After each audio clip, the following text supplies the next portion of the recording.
Welcome to the Daily Bolster. Each day we welcome transformational executives to share their real-world experiences and practical advice about scaling yourself, your team, and your business. Welcome to the Daily Bolster. I'm Matt Blumberg, co-founder and CEO of Bolster, and I'm here today with Jess Hunt. Jess is a senior technology operating executive. She is an independent board member and a CEO advisor. She has a lot of experience working in some really interested, talent-oriented marketplaces, which we're going to talk about today. Jess, welcome to the Daily Bolster. Thanks, Matt. Glad to be here. Yes. So I love doing these Friday interviews because I get to walk with someone through their career. And I feel like you learn so much when you sort of take that journey with someone and understand not just sort of how they got, where they got, and why, but what were the things that they brought from one thing to another. Oh, I love it. I agree. So my research on you begins at Gerson Lehman Group. And I don't know if there's a chapter before that was missing from LinkedIn. Well, it was grad school. The chapter before that was grad school. I was studying to be a human paleontologist all through my 20s. Okay, what is a human? It has almost nothing to do with the rest of our conversation. I don't know if that's right. If you worked in labor marketplaces, what is a human paleontologist? I was studying human evolution, specifically, early hominid evolution. So when our ancestors started to walk on two legs. So I studied fossils. Okay. So now I'll ask, how did you get from that to not academia? Because there's really only one thing you do with that. I had the good luck of overlapping in school with some of GLG's founders. And I left academia knowing I wasn't going to cut it.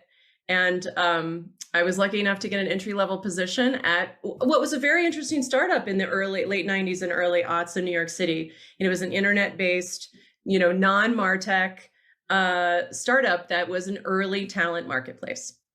Yeah, so I'm a big fan of GLG.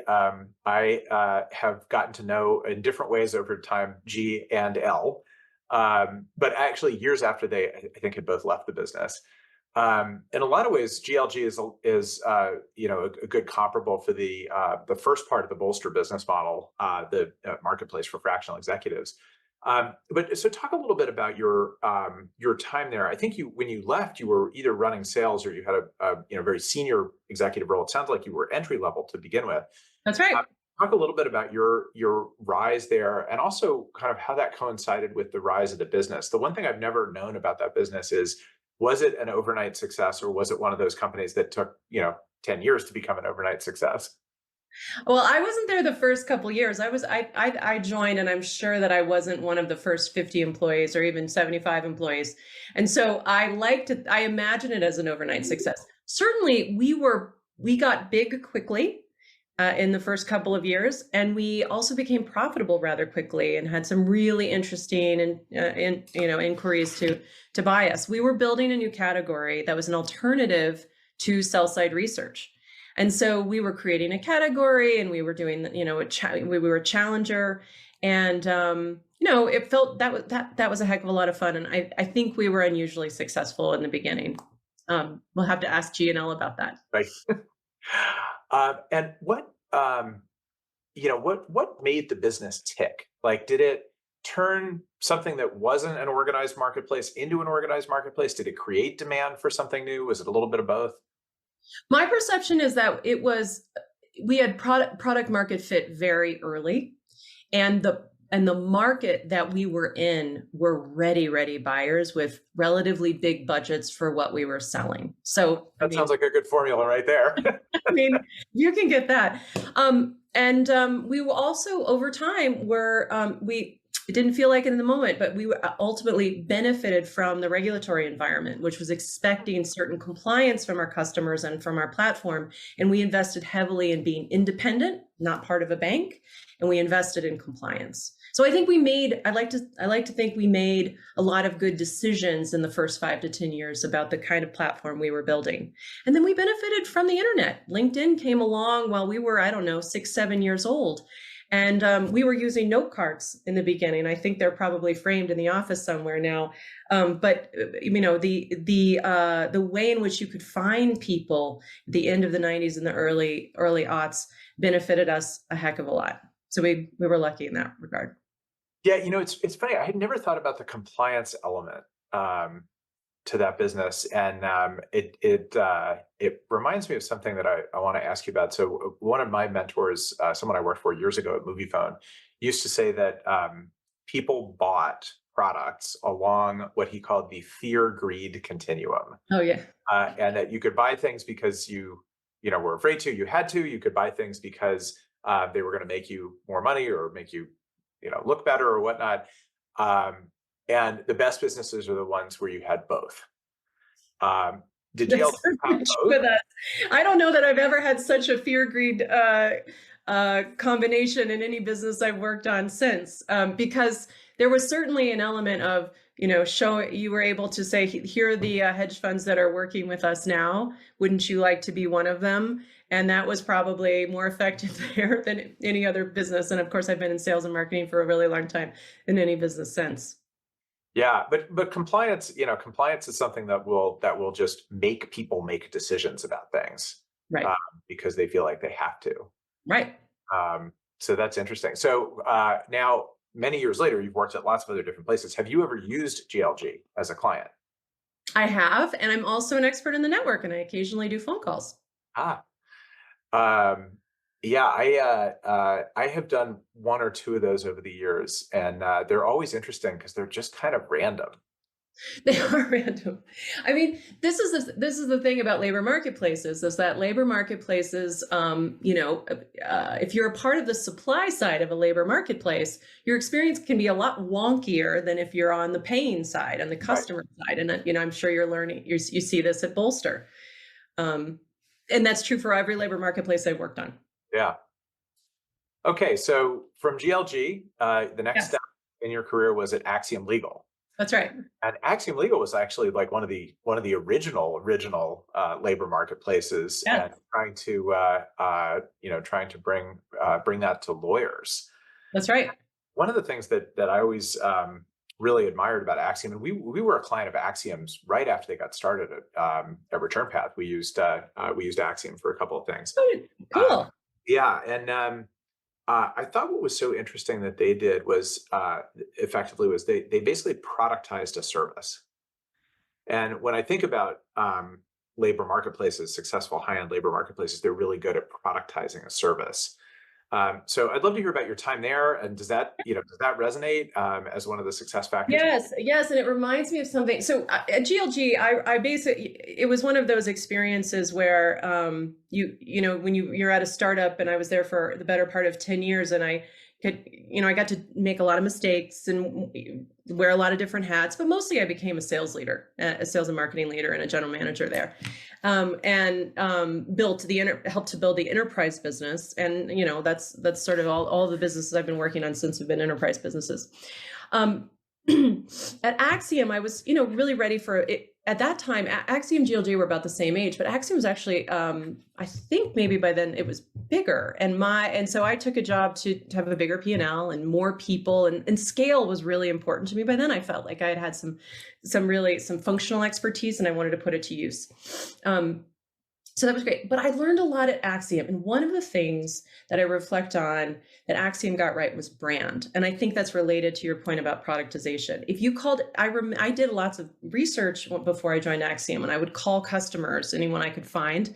And Return Path would have been an odd customer at that point because we were mainly working for large enterprise.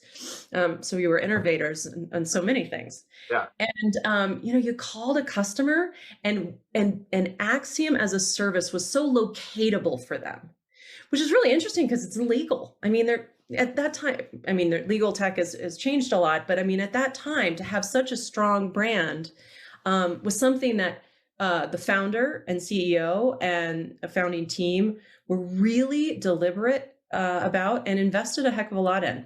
And I think I probably, to be honest, took brand for granted until that point. I think I probably thought my investments in brand were potentially wasted, or at least half of them are, as the saying goes.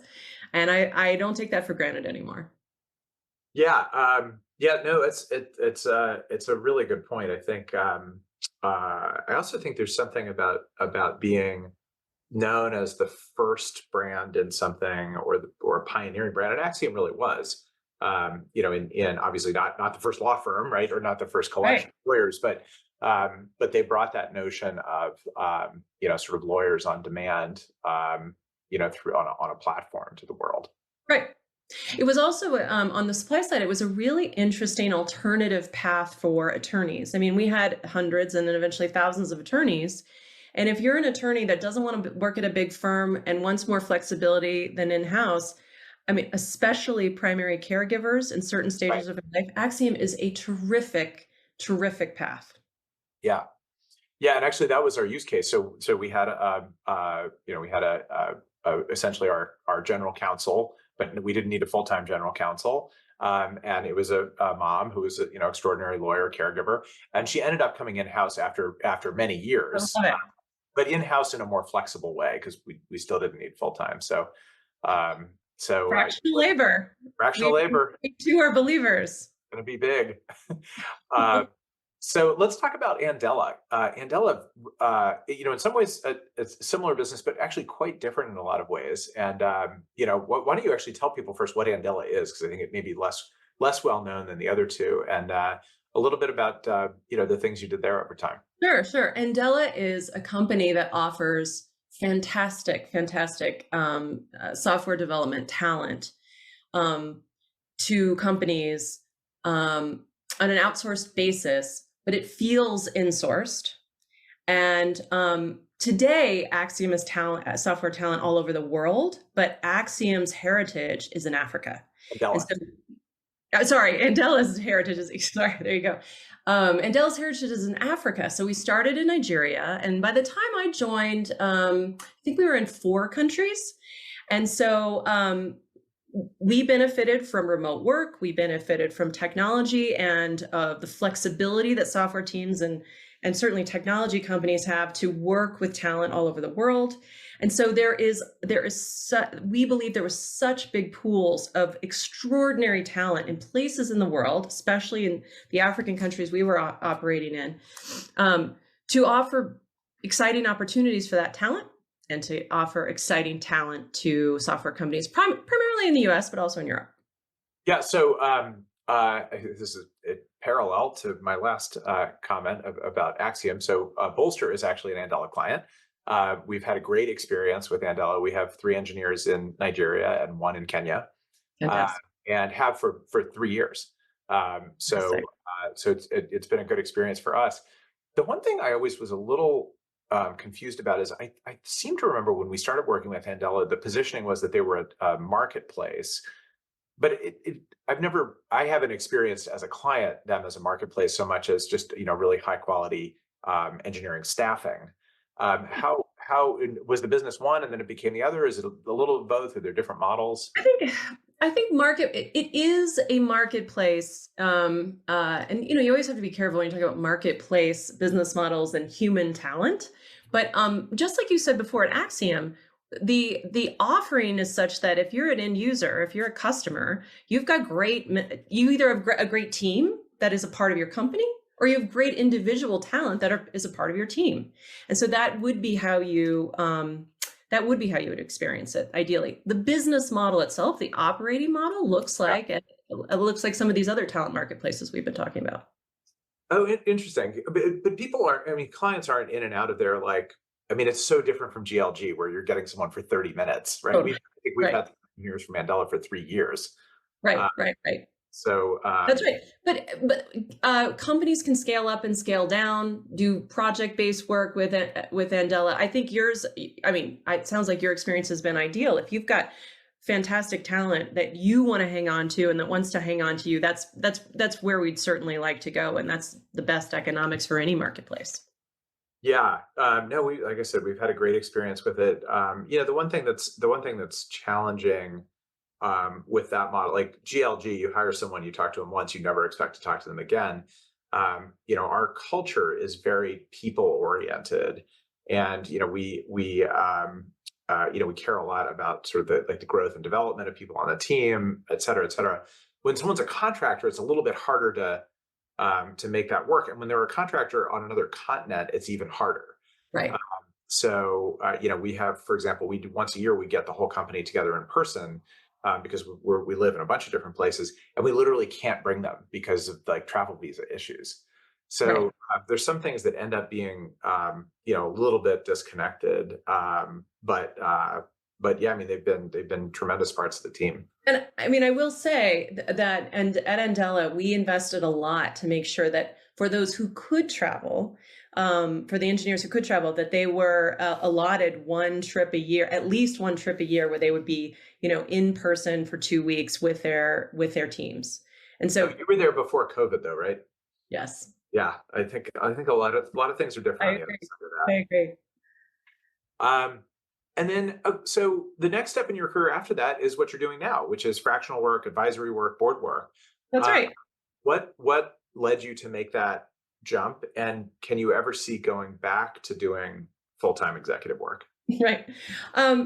Well, first of all, I mean, like you, I'm a big believer in fractional labor, and sometimes I hear when people are far enough in their careers, they talk about a portfolio, and I suppose that I'm closer to that than I am as an operator.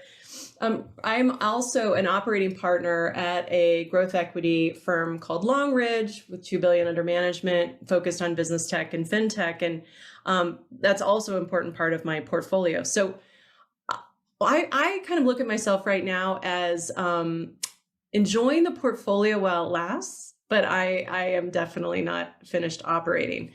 I really do encourage people operators like me. I'm not a founder. I'm not an entrepreneur. To do board work, to do not necessarily advising, but look for these kinds of opportunities to expand your perspective and continue learning past your functional expertise. And I've certainly found that to be true of some of the work I'm doing right now. So what, your ideal next role is? I think I want to operate again. In what capacity? Do you want to be, on the selling side? Do you want to be more of a, COO, president, CEO? Could you ever found something? The latter. Oh man, I don't have the ideas. I really love working with teams, especially founders. And I've almost exclusively worked with only founder CEOs in my career. And I love being next door to that energy, shoulder to shoulder with someone who has a vision. And I really enjoy being the person that helps to carry the vision, but is all about the how and reaching the potential of the vision. And I know that about myself. Well, it is important to know what you like and what you don't like and what you're good at and what you're not good at. So, totally. All right. So probably my last question for you, unless it leads to another one, is when you approach so you are an operator, right? As you said. Yes. Now you're doing advisory work. And how do you approach that? So, adding value on the outside is different than adding value on the inside. How did you learn how to approach it? How do you approach it? Do you, is it more of a push model with you or a pull model? How do you make sure you're giving great advice, but you actually own the outcome? I do some advising, but I would actually say I most of the work, the advising type work I do, I'd like to do through board work. So I've been on same thing on board, right? You don't own the outcome. So on board work, one of the things I've learned is I know if you can kind of take stock and know what you can bring to the table, you find opportunities where they really need what you have to offer. I think the least good board experience I had nothing to do with a great company and the board. It was the fact that they didn't really need or could put to work what I had to offer. So it just wasn't high value for anybody. The second thing is I really do look for learning opportunities and the quality of the investors. And if we have a shared understanding of the investment thesis, even though you have common shares and you're an independent board member, is so important. And if you can sit at a board on a board for years with really talented individuals who are parts of really great firms, I mean, I think it gives a lot of lift. It makes you a better operator, really expands your perspective. So those are the kinds of things I look for. And I'm actually looking forward to doing that, hopefully for the rest of my career. And I also encourage my team members to do advising and board work and come back and bring what you've learned back to us. I don't mind if you take a few hours a month to go do those things. I think it's a net positive for our operation. I think that's such a good point. I tell CEOs that all the time. They should every CEO should sit on someone else's board if they can, and it's great for any operating executive to advise another business. You learn, you get as much out of it as they do. That's right. So, and that's a great note to close on. So, Jess Hunt, thank you for talking to me today. I am glad to have gotten to know you over the last couple of years, and really look forward to watching your career as it continues its next few chapters. Thank you, Matt. It was a pleasure.